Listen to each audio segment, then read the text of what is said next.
L'actu autrement, c'est mieux et tellement bien dans la chronique de Sébastien.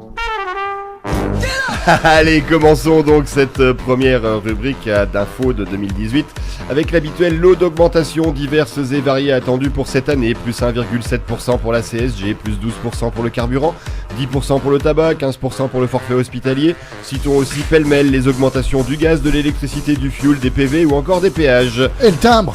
Et du timbre, allons-y, qu'il y en a encore qui l'utilisent ce truc-là. Oui, moi. Il y a quand même une augmentation dont on parle un tout petit peu moins, c'est celle du diamètre des suppositoires afin de les adapter à l'évolution physiologique des Français. Alors heureusement, notre cher président Emmanuel Macron a transmis ses vœux à son peuple ainsi qu'à la presse, l'occasion de plaider pour, je cite, une saine distance entre pouvoir et médias. Alors à voir la récente interview de Macron par Laurent Delahousse, je pense que la saine distance doit se situer entre 15 et 20 cm, juste une érection de Delahousse. C'est à peu près ça. Allez, Emmanuel Macron, encore lui, tiens, il occupe une grande place dans mon journal aujourd'hui. Il veut faire entrer la baguette au patrimoine mondial de l'UNESCO. Évidemment, pour l'instant, il l'a fait entrer ailleurs, mais avec du beurre, tout est meilleur. Le vrai événement politique de la semaine, on vient à l'instant d'en parler, c'est l'annonce par le gouvernement de l'abandon du projet d'aéroport de Notre-Dame-des-Landes. Donc, youhouhou, sortez le champagne, on va pouvoir y On a gagné le champagne à Vendée. On va pouvoir y enfouir des déchets nucléaires. Évidemment, en tout cas, cet abandon va permettre de sauvegarder 1200 hectares de zones humides. Et ça, c'est important, la sauvegarde des zones humides. Reste à savoir ce qu'on peut faire avec le string d'Affida Turner.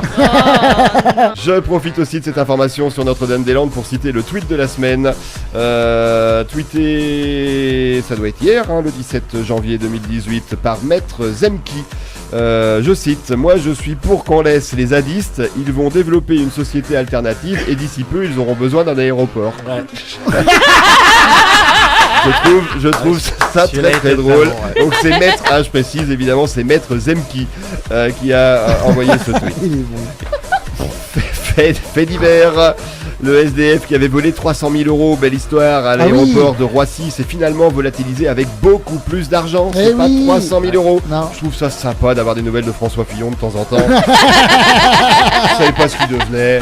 Harcèlement, Mimi Mati s'exprime à son tour et déclare, je cite, on mélange tout. Moi, si on me met la main aux fesses, je mets la main aux couilles. Oui, alors, deux infos dans cette phrase. La première info, c'est que même si elle n'est pas très grande, Mimi Mati sait se défendre.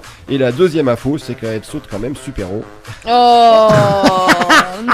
Ah, je sais, c'est facile. J'avais la même.